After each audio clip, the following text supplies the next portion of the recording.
balik lagi di MPI Mikrofon Farmasi Interaction. Guys, perkenalkan nama aku Razita Rodatujana. Nama aku Wahid Dharma Wijaya. Nah, kali ini kita kedatangan bintang tamu yang bisa dibilang udah banyak gitu jam terbangnya. Dari akademiknya dia bagus, dari organisasi dia juga mumpuni. Terus sekarang juga dia ngejabat jadi duta kampus tahun 2023. Oke, langsung aja kali ya kita panggil bintang tamunya. Selamat datang Karika.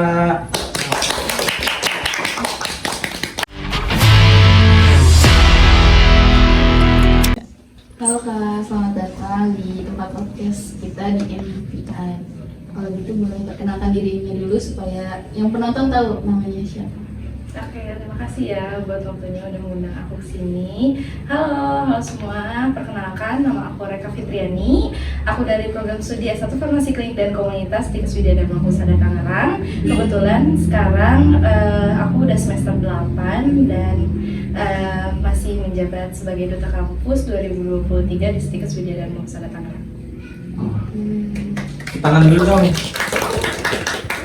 Kebetulan nih, Karika kan sebagai semester 8 ya. Nah, pasti kan sekarang nih udah lagi sibuk-sibuknya kan ya nih soal skripsi, terus juga belum lagi penelitian, belum lagi ada banyak hal yang mungkin emang kakak persiapkan buat kelulusan kakak nanti. Kalau boleh tahu nih Kak, kakak ngambil skripsi itu pakai metode apa sih? Penelitian kah atau mengambil data atau seperti apa? Oke, kebetulan kan emang aku sekarang udah semester 8 ya, dimana itu bener-bener ujung banget kuliah nih kita. Aku sekarang lagi nyusun skripsi. Jadi skripsi itu aku ambil di bagian teknologi farmasi, dimana aku bikin sediaan dan diuji. Kebetulan aku ujinya ambil uji antioksidan, pakai metodenya itu DPPH. Boleh gak di-spill judul skripsinya? Gak boleh? Boleh. Jadi judulnya itu formulasi sediaan emul gel ekstrak buah stroberi dikombinasikan dengan koenzim Q10, yang dimana dia itu basisnya itu menggunakan HPMC, hidroksipropil metil selulosa, sama satu lagi itu karbopos 940. Kalau boleh tahu nih, dari penyusunan skripsi sampai sekarang udah penelitian, itu apa sih Kak kayak kesulitannya? Kalau masalah kesulitan mungkin banyak ya, terutama dari pertama untuk teknologi farmasi sendiri itu mungkin untuk penelitian terdahulunya itu masih banyak yang belum banyak dilakukan ya, terutama untuk sediaan-sediaan baru, termasuk sediaan yang aku pilih itu sediaan emul gel, yaitu sediaan yang menggabungkan antara emulsi dan juga gel.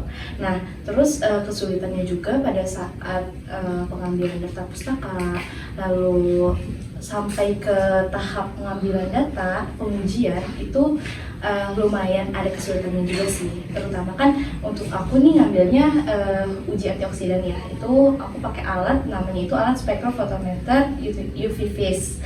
Nah, terus aku juga ada rencana sih sebetulnya untuk pengujian lebih lanjut lagi, yaitu pengujian in vitro. In vitronya itu nanti aku pakai pengujiannya itu pakai sel difusi France, yang dimana alat ini sebetulnya di kampus belum ada gitu. Jadi mungkin kesulitannya itu sih untuk keterbatasan alat ya. Berarti ini juga salah satu masukan nih buat kampus, kayak supaya kita tuh makin gampang gitu ya dalam akses praktik ataupun penelitian. Kayak kampus tuh harus bisa mempersediakan gitu alat-alat dan juga bahan yang memang yang biasanya nggak ada nih saat ini, mungkin bisa lebih di-upgrade gitu, mungkin ada ditambah ini yang kemungkinan bakal bisa mempermudah para mahasiswa tuh buat eksplor gitu dalam penelitian maupun dari pengalaman praktik lainnya gitu ya. Ngomong-ngomong soal duta nih, kan Karika nih, kalau bagi yang belum tahu ya, Karika tuh jam terbangnya udah banyak banget. Pertama dari sekretaris HMJ, terus wakil ketua himpunan, terus juga sempet jadi anggota UKM musik juga ya. Terus juga sempet, apalagi sekarang nih jadi duta kampus. Nah, boleh nggak sih ceritain gimana sih Karika tuh perjalanannya sampai di titik ini? Mulai dari HMJ dulu deh Iya, Kak, dari HMJ gimana dari awal sekretaris umum terus naik jadi apa? Wakil ketua umum. Oke, sebetulnya sih kalau ingat-ingat lagi ya dari awal aku masuk kampus tuh aku pengen jadi mahasiswa kupu-kupu aja gitu, yang kayak kuliah pulang gitu.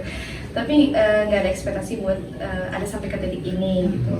Ngomong-ngomong soal HMJ, HMJ kita itu baru terbentuk pas angkatan pertama, angkatan aku. Nah itu juga sih yang bikin tertarik gitu ya, buat jadi perintis gitu. Untuk gimana sih kita dalam berorganisasi, apalagi sebagai perintis pasti kan banyak banget gitu ya tantangannya.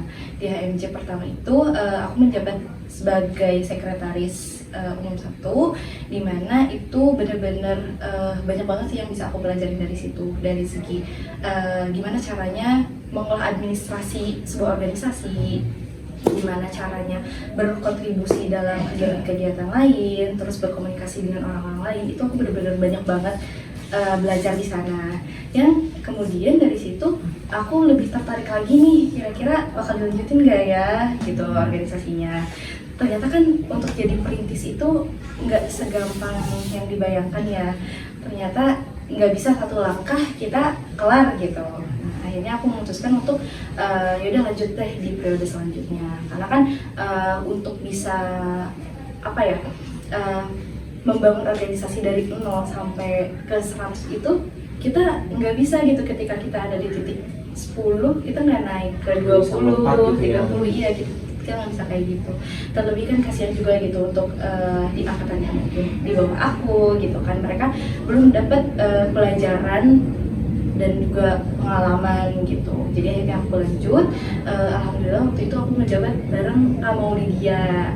Nah, untuk Kak Maulidia ini sekarang beliau menjadi presiden mahasiswa ya, alhamdulillah di Syeda dan Mausada. Beliau ini adalah partner aku juga di HMJ FKK, yaitu beliau sebagai ketuanya dan aku wakil ketuanya. Di situ banyak belajar juga sih gimana caranya benar-benar ngebangun organisasi yang mempertahankan, karena untuk HMJ di angkatan pertama pun aku akuin itu udah benar-benar keren banget. Di angkatan pertama itu Kasusi ya, Kasusi itu benar-benar keren banget, dan gimana caranya kita harus lebih keren dari itu gitu. Tapi ternyata aku bangga gitu sama HMJ sekarang. Buktinya ada ini ada MTI yang kita di sini bisa sharing-sharing bareng. Jadi gitu guys perjalanan Kaneka mulai dari perintis di HMJ, membangun HMJ dari 0 sampai sekarang akhirnya HMJ udah berapa periode ya kalau gue? 4 sebenarnya. Udah 4 periode ya udah. Udah 4. Yang tahun ini juga udah dikit lagi demis, jadi nanti ada generasi selanjutnya yang melanjutkan HMJ. Iya. Pasti kan kayak dalam organisasi itu banyak banget tantangan-tantangan nih, kayak dari awalnya sekretaris pengen nih nyoba jadi naikin tantangan, pengen ke wakil, akhirnya naiklah ke wakil. Nah terus kan pas waktu kakak di wakil itu kakak sempet jadi asisten dosen juga tuh. Nah itu kebetulan aku juga kebagian di asdos sama Kareka. Nah Aku gimana juga, sih? Emang iya? Oh, iya. berarti Aku pas semester 3 sama Kaneka juga asdos. berarti sama-sama nih kita berdua salah satu anak asdos sama Kareka nih. Nah kan kalau kita lihat tuh Kareka tuh selalu yang kayak ngasih tahu ini, ngasih tahu itu, kayak akademiknya tuh emang udah sejauh itu gitu, sampai akhirnya dipilih sama Budiah buat jadi asdosnya beliau. Nah kalau misalnya tadi kan udah HMJ nih, boleh nggak sih cerita soal progres kakak sampai di duta kali ini? Oh iya, oke. Nah setelah di HMJ itu sebetulnya kan aku selama HMJ periode kedua itu ikut di UKM musik juga nih ya. Nah sebetulnya pas di UKM musik itu banyak ngolah bakat sih sebenarnya, di situ banyak belajar juga. Jadi ketika demisioner dari HMJ angkatan ya yang kedua itu, yang setelah jadi wakil itu aku tertarik gitu untuk ikut duta. Kenapa? Karena pengen lebih bawa duta Tikes itu lebih baik lagi tentunya. Iya, tentunya kan untuk program duta itu sebetulnya ada juga yang kita ke sekolah-sekolah gitu ya. Aku pengen Tikes itu lebih jauh lagi sih jangkauannya. Sebetulnya sebetulnya untuk sekarang aja itu udah banyak banget sih, dari Sabang sampai Merauke itu kita pasti ketemu ya di Stikas ya. Tapi mungkin untuk di daerah-daerah tertentu seperti daerah aku gitu, itu belum sampai ke sana untuk Stikas. Karena kebanyakan orang-orang tuh taunya hanya Unpam aja. Iya. Kalau untuk Stikas WDH tuh banyak yang belum tahu, jadi banyak yang sebutnya Stikas Unpam gitu. Iya betul. Jadi peran duta kampus ini tuh biar membawa Stikas WDH tuh lebih jauh keluar supaya orang-orang tuh tahu kalau ada Stikas WDH bukan Stikas Unpam. Itu juga kayak salah satu branding gitu ya. Apalagi duta tuh kayak mungkin banyak yang belum tahu duta tuh apa sih. Apalagi kan sekarang nih di Wisdar tuh ada audisi di mana tuh pemilihan duta kampus ya. Buat periode selanjutnya. Iya, buat periode selanjutnya. Dan kayaknya tuh kayak mulai saat ini dan juga sebelum-sebelumnya tuh kayak ngeliat mereka tuh kayak mulai dari public speakingnya bagus, dan juga kayak dari dari aktivitasnya juga bagus gitu ya, bisa ngebagi antara akademik dan juga non akademik. Apalagi nih di yang sekarang ini mereka tuh non akademiknya sangat-sangat banyak nih, tapi mereka tuh tetap bisa gitu ngejalanin Nilainya skripsi. tuh nggak turun, Iya. bisa mengejar akademik juga. Itu tipsnya gimana? Gimana sih Kak tipsnya? Buat kita juga sih sebenarnya, kamu penonton juga. Karena kita juga nih penasaran gitu ya, apalagi kan kayak mereka banyak banget nih aktivitasnya, belum lagi promosi kampus keluar-luar, terus abis itu jadi anggota himpunan juga, terus juga ngisi live music di kafe-kafe juga nih bareng anak UKM. Nah itu juga kayak gimana sih caranya ngebagi diri? Apakah mereka tuh sebenarnya bisa Membagi diri, membelah diri gitu kayak amuba? Karena bingung juga, kita tuh pengen tahu gitu biar kayak tipsnya mereka nih bisa kita pakai di kehidupan kita juga gitu. Mungkin kalau dari awal kita belajar dulu dari ini kali ya, gimana manajemen waktu. Itu sih yang benar-benar menurut aku itu penting banget. Kenapa? Karena itu mungkin kata Wahyu, kita nggak bisa ngebelah diri, tapi mungkin kita bisa memanage waktu. Gimana kita kelihatannya, tadi ada di sana, kita seolah-olah banyak, padahal kita satu gitu. Nah terus gimana sih caranya buat ngolah semua itu? Gimana sih ngelolanya? Menurut aku peran organisasi itu benar-benar penting banget. Karena nggak mungkin kan aku bisa ada di titik ini kalau misalnya nggak dipupuk dari lama. Aku banyak belajar dari organisasi, terutama dari HMJ FKK yang dimana yang pertama mungkin public speaking ya. Jujur aku tuh orangnya dulu malu-malu banget. Iya guys, nggak ngomong di depan tuh gugup gitu ya. Bener-bener kayak malu banget gitu. Mau ngomong apa nih kayak deg-degan banget sampai kayak keringet dingin gitu nggak sih kalian? Iya Kan?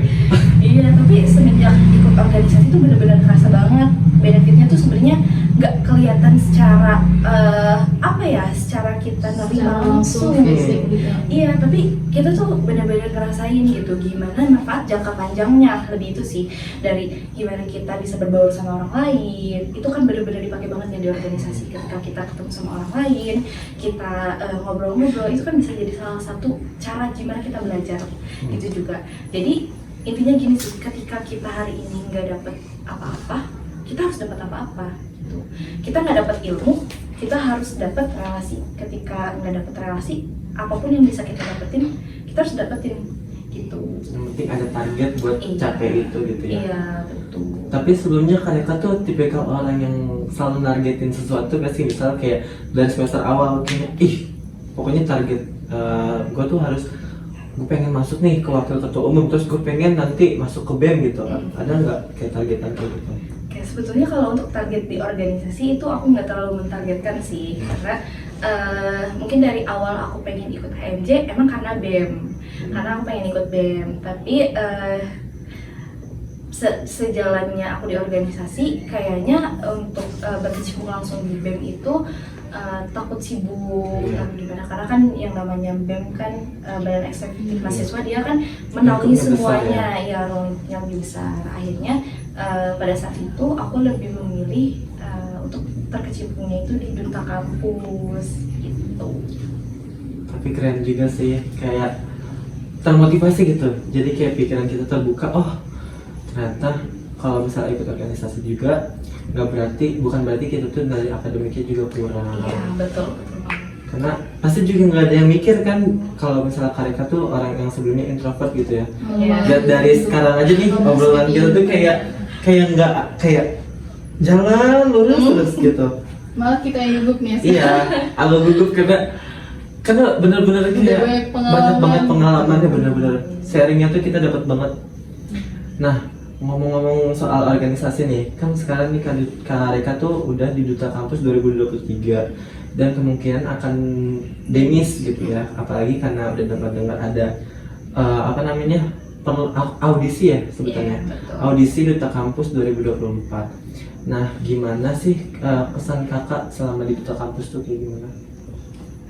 Mungkin kalau untuk kesan aku lebih ke seneng sih ya di Duta Kampus, karena kalau di Duta Kampus itu aku lebih bisa explore sama prodi-prodi lain gitu.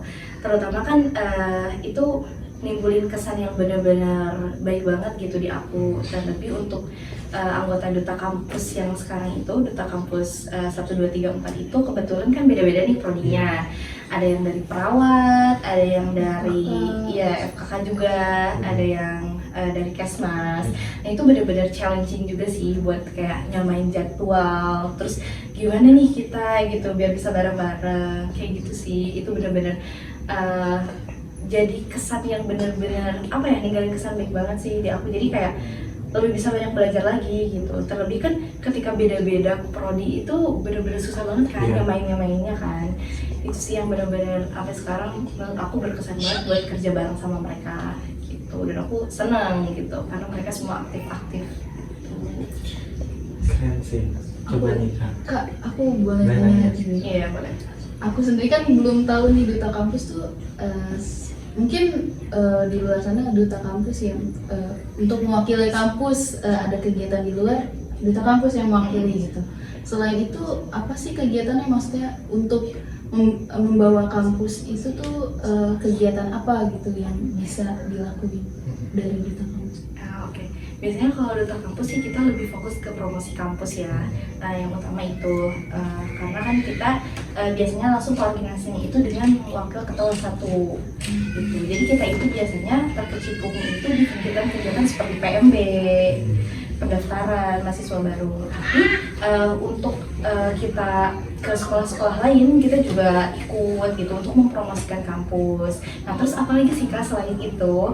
Nah selain itu biasanya kita juga aktif ikut di lomba-lomba. Nah itu juga kenapa biasanya dari Duta Kampus itu salah satu syarat untuk menjadi Duta Kampus biasanya itu harus punya bakat gitu. Nah untuk bakatnya ini biasanya kita alokasikan ke lomba-lomba yang sekiranya itu bisa diikuti. Seperti misalnya kayak aku pernah ikut lomba public speaking, terus aku pernah ikut juga lomba nyanyi gitu.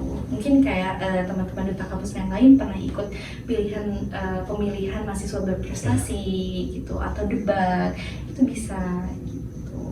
Jadi gitu ya guys, buat selain Duta Kampus untuk tugasnya itu untuk mempromosikan kampus, masih banyak lagi tugas-tugas untuk Duta Kampus membawa nama baik kampus gitu, biar bagus. Nah, ada nggak sih momen yang paling berkesan selama kakak tuh di Duta Kampus? Oke, untuk yang paling berkesan ya, mungkin ini salah satu yang benar-benar menurut aku berkesan banget karena entah kenapa semenjak aku di Duta Kampus aku lebih suka bersosialisasi sama orang-orang. Nah, jadi yang paling berkesan itu menurut aku ketika aku ke sekolah-sekolah dan ikut mempromosikan Duta Kampus. Mereka itu ngeliat antusias mereka ke kita yang kayak pengen tanya-tanya, Kak, ini Stikas di mana sih gitu, kayak Kak ini tuh ada jurusan apa, kayak mereka tuh sampai membuka obrolan ke kita. Dan itu menurut aku jadi hal yang benar-benar berkesan banget. Yang biasanya aku nggak bisa ngobrol sama banyak orang, yang kayak kalian pernah nggak sih ngerasa kayak ngobrolnya sama beberapa orang kayak capek gitu. Ya nggak sih, itu kadang energi sosialnya berkurang gitu. Iya betul. Tapi justru dengan terbiasa kayak gitu ya, itu benar-benar mengubah aku banget. Kayak aku yang biasanya nggak suka bersosialisasi sama orang, aku jadi 180 derajat berbeda dari itu. Iya, makanya itu menurut aku jadi hal yang paling berkesan banget sih dari itu. Jadi kayak ada hal yang di-upgrade dari diri kakak gitu. Iya. Karena emang banyak sih yang bilang tuh kayak, ada banyak dosen juga bilang gini, makin cerewet orang makin bikin asik tuh orang kayak gitu. Kayak ngerti sih gimana pendapatnya, kayak ngeliat antusias masyarakat, misalnya antusias orang, antusias anak-anak sekolah gitu ya, antusias mahasiswa juga. Kayak kalau misalnya mereka semangat, jadi nambah semangat juga buat kita sendiri gitu ya. Terus ini nih, kalau misalnya di kampus, kalian kan pastikan dalam akademiknya nih selalu diutamakan juga ya. Iya, Di samping organisasi, ibaratnya nih organisasi, ini akademik itu jalan berdampingan Balance, gitu ya, balance, balance. balance. Iya. Nah itu bisa nggak sih kalau misalnya kalian kasih tips gitu untuk anak-anak yang mungkin mau berorganisasi gitu, karena kan pasti kan anak-anak tuh ada yang mikir, ngapain sih ikut organisasi, ntar juga ujung-ujungnya bakal demis. Ngapain sih organisasi, gue nggak bisa nih public speaking, ntar organisasi bikin nilai gue malah turun. Kan pasti banyak isu-isu di masyarakat, di anak mahasiswa juga ya. Iya. Gitu, gimana sih cara kakak tuh buat ngebasmi gitu skeptis mahasiswa supaya mau gitu buat ikut organisasi? Oke, kalau untuk di organisasi ya, sebenarnya kita harus yang pertama itu kita buang deh jauh-jauh pemikiran bahwa organisasi itu bisa ngeganggu akademis kita. Karena pada kenyataannya, organisasi itu menurut aku benar-benar ngebantu banget sih dari akademis. Misalnya kayak gini, ketika kalian di organisasi, kalian kan pasti dilatih terus-menerus kan untuk public speaking, untuk berani berbicara. Nah, itu selalu aku bawa ke kelas. Gimana caranya? Nah, sebenarnya ada 2 tips nih kalau dari aku ya. Tips di organisasinya sama tips di akademisnya. Nah, kalau untuk di organisasinya itu kita ambil gimana baiknya. Terus gimana caranya kita bisa bawa ke tempat yang tepat. Misalnya kayak public speaking yang tadi nih, kita bawa ke tempat yang tepat nih. Selain itu, aku juga punya tips lain di akademis. Gimana caranya? Kalau aku selalu nerapin mindset kayak gini. Ketika aku ganti semester, ganti dosen, itu biasanya aku selalu kenalin dulu nih karakter dosennya kayak apa. Misalnya nih kayak gini, dosen itu ada yang selalu ngasih nilai misalnya. Ketika kalian mau bertanya, ada yang kayak gitu kan? Nilai Nah, aktifan ya. Nah, iya betul. Nah, terus ketika kita hal-hal kayak public speaking itu udah terlatih, kan otomatis kita pengen nih ada keinginan gitu. Kan ada nih kita ada yang pengen ditanyain tapi kok kita malu gitu buat nanyanya ya nggak sih? Dia kayak kadang tahu jawabannya tapi tuh malu untuk jawab Iya. untuk apa ya? Kayak Angkat transfer tangan, iya. hal yang di otak tuh kayak susah gitu loh. Iya. Gugupnya. Iya gitu kan, nah itu benar-benar kerasa banget sih sama aku. Yang kayak aku jadi aktif di kelas gitu kan. Karena ketika kita aktif di kelas tuh kadang dosen punya penilaian tersendiri buat kita. Nah dan itu setiap ganti semester dan ganti dosen, itu aku selalu kenalin dulu tipe dosennya kayak apa. Nah itu benar-benar tips yang selalu aku kasih sama teman-teman yang selalu tanya gimana sih caranya. Nah aku selalu bilang hal itu pertama kali. Karena dari situ tuh benar-benar bahwa kalian tuh udah kelihatan gitu di mata dosen. Nah, ketika misalnya nih nilai-nilai kalian kurang, tapi nilai keaktifan kalian bagus, otomatis nilainya juga bakal bagus, ya kan? Karena kadang dosen itu bisa juga ngelihat bukan dari nilai doang, tapi ketika kalian aktif mau bertanya dan mau belajar dan juga menghargai beliau ketika beliau ada di kelas, itu benar-benar jadi nilai plus banget buat kita. Jadi itu sih, kita intinya jangan malu juga mau nanya atau kita bisa berpendapat gitu, jangan mau malu. Dan itu bener-bener kerasa banget di aku yang kayak kayaknya aku nggak bisa deh gitu kuliah kayak gini-gini, karena aku masih awam banget sejujurnya ya sama perkuliahan gitu bakal kayak gimana. Tapi ketika aku terkecimpung di organisasi dan aku bawa itu ke akademis, itu bener-bener bikin akademis aku juga naik ternyata. Jadi kayak penerapan, kayak nih selama di organisasi nih kita belajar, nah di perkuliahannya itu kita terapin pembelajaran kita juga. Nah iya gitu, begitupun sebaliknya ketika kita belajar di akademisi misalnya, di akademisi kan kita ada nih kadang bekerja kelompok gitu kan, ya nggak sih? Nah kita bawa itu misalnya ke organisasi, di organisasi juga kita ada divisi-divisi, ada misalnya kita panitia apa, kita bekerja itu secara kelompok. Jadi bener sih kata Kak Wahyu kayak yang akademis sama non akademis itu kita berjalan sama. Jadi jangan ngunggulin non akademik demi akademik. Sebenarnya kalau misalnya itu juga susah sih ya, kalau misalnya banyak orang tuh susah buat gimana sih cara nyamainnya gitu ya. Terus juga kayak Kareka kan suka berpendapat kalau misalnya gimana caranya ngedekatin dosen dulu gitu ya, dari karakternya dosen. Kadang kan ada beberapa dosen yang penilaiannya ada dari nilai presentasi, ada nilai keaktifan dan juga nilai-nilai yang lain gitu ya. Betul. Misal kalau kita dari nilai akademis yang kayak untuk UAS, UTS yang emang mungkin sebenarnya itu juga gue terapin di kehidupan gue gitu ya. Kayak misalnya oh ini kayaknya nggak bisa nih sampai ke nilai tinggi gitu, sampai masuk keluar itu tanpa adanya nilai keaktifan sama nilai nilai presentasi ya. Nah itu jadi kayak oh nih gue harus nerapin ini nih biar seenggak-enggaknya ada dapat poin dari nilai keaktifan dan juga nilai kehadiran. Iya. Kayak gitu, karena memang banyak dari anak-anak tuh kayak malu gitu buat nanya, apalagi kayak kalau misalnya gimana ya, kalau sistem tanya jawab dalam perkuliahan itu salah satu kayak gimana sih sampai di mana sih pengetahuan kita selama perkuliahan itu kayak gimana, terus kayak penerapan kita dalam public speaking itu seperti apa gitu ya. Berarti dari mengikuti organisasi itu nggak menjadi hambatan ya buat akademis kita gitu. Jadi dari pembentukan karakter di organisasi itu bisa dibawa ke akademis juga ya Kak, kayak untuk presentasi jadi lebih percaya diri ya untuk bertanya ataupun menjawab pertanyaan dari dosen. Mungkin kalau misalnya kayaknya kita udah di penghujung acara nih. Kayaknya durasi kita juga udah lumayan banyak ya. Apalagi udah ngalir banget sih dari tadi. Karena kalau misalnya kita terus ini bisa jadi 1 jam guys. Karena memang kalau diceritain dari awal sampai akhir pasti mungkin bakal panjang banget ya kayak apalagi sampai kakak ibaratnya kalau misalnya kita bilang ada manusia yang maju dan juga berkembang, kita di tahap yang maju gitu ya. Emang sih kalau misalnya berkembang itu pasti tanggapan orang lain gimana, dia tuh berkembang di diri dia sendiri, berkembang di organisasi, berkembang di dalam akademik dan juga berkembang di dalam lingkup kampus gitu ya.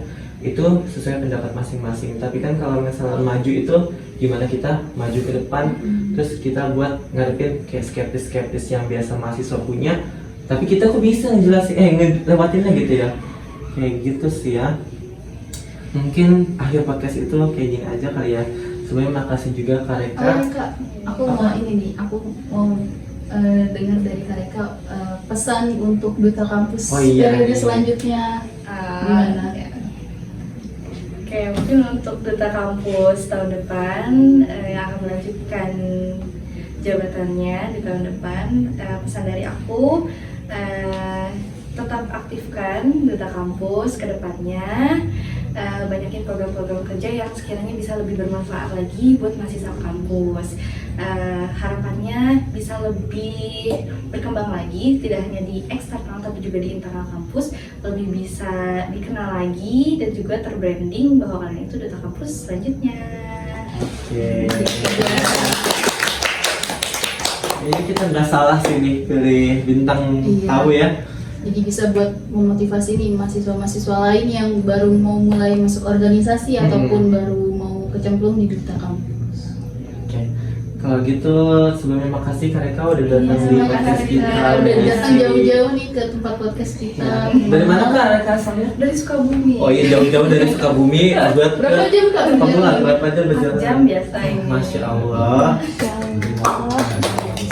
Oke, itu dia sesi podcast kita kali ini bersama Kak Reka. Jadi pada episode kali ini kita tutup aja kali ya. Buat teman-teman yang mungkin baru melihat podcast kita pada episode kali ini, jangan lupa like, subscribe, dan juga share ya ke teman-teman kalian. Mahasiswa yang lain ikut nonton. Juga nonton episode-episode sebelumnya. Iya. Dan mungkin jadi kita tuh jadi bersemangat. Oh, kita bakal menghadirin bintang tamu spesial apa nih nanti di episode selanjutnya. Kayak gitu. Mungkin itu dia episode kali ini. Sampai jumpa di episode selanjutnya. Bye.